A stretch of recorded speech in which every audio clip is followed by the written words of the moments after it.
until that moonlit night when she had first seen the ghostly white mansion rising up from a cliff on the north shore of Port-au-Prince in Haiti. Agnes Woodridge had not paid any attention to the African cult which was said to have the exotic Caribbean island in its grip. She had experienced an eerie feeling at her first glimpse of the great house known as Seacrest, but she had never guessed what weird adventures waited for her in its shadowed corridors and rooms, nor had she known that within its walls she would lose her heart to a man branded by many as a murderer. It all came about because of her going to Haiti for her health. In October of the previous year, she had lost her mother after a long debilitating illness, during which Agnes acted much of the time as her nurse. Her mother's death left her completely alone, as her father had died years before. In the wake of her mother's death, a shocked reaction had sent her into a mild nervous breakdown.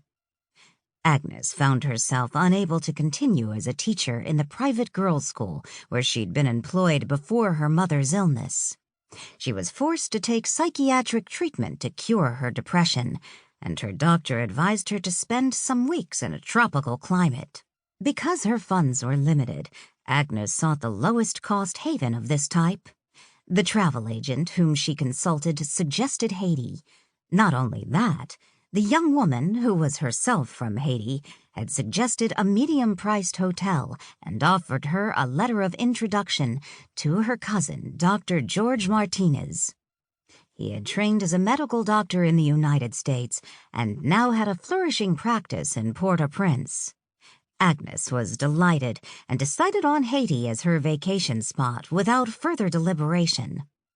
On her arrival at Port-au-Prince, she was shocked by the many contrasts of wealth and poverty, grandeur and squalor. There were many fine white buildings in the Spanish or French tradition as evidence of the early rulers of the Caribbean land.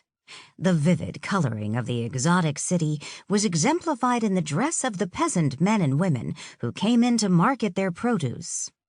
Her hotel turned out to be a modest one, unlike the great hotels with their gambling casinos, which attracted the average American tourist.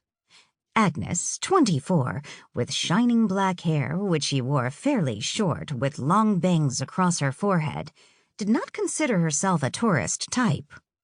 Her lovely oval face was still pale from her illness, but her green eyes were bright and showed an alert interest in everything around her.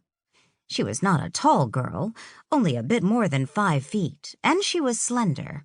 The other people in her hotel were mostly older, and she had little in common with them.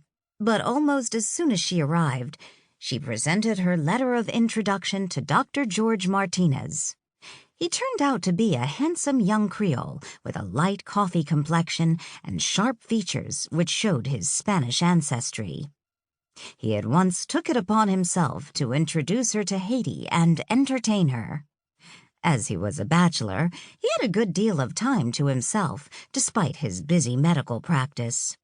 And on the night on which he'd first mentioned Seacrest and its people to her, they were out dining at the famous International Casino, one of the island's largest gambling resorts. Its luxury fascinated Agnes, who had found the capital city of more than 200,000 offered scenes both shocking and delightful. In the vast and malodorous iron market, 2 vast warehouses joined together, she'd seen hundreds of stalls offering merchandise, including baskets and handicrafts of interest to tourists. In addition to well-dressed and well-fed merchants, she had seen ragged women and children squatting on floors and eating out of pots. She had seen beggars, young and old, and she had met handsome women and men of executive type, like Dr. Martinez. Just then the orchestra in the dining room of the casino was playing a cha-cha, and the waiter was serving them a specialty of Haiti, ghost flambé flaming lobster. These evenings out with a handsome young doctor had come to be the highlights of Agnes's sojourn in the colorful country. After they were served, he smiled at her across the table and said, "As a medical man, may I say that Haiti seems to have agreed with you. You are looking much better." Agnes smiled in return.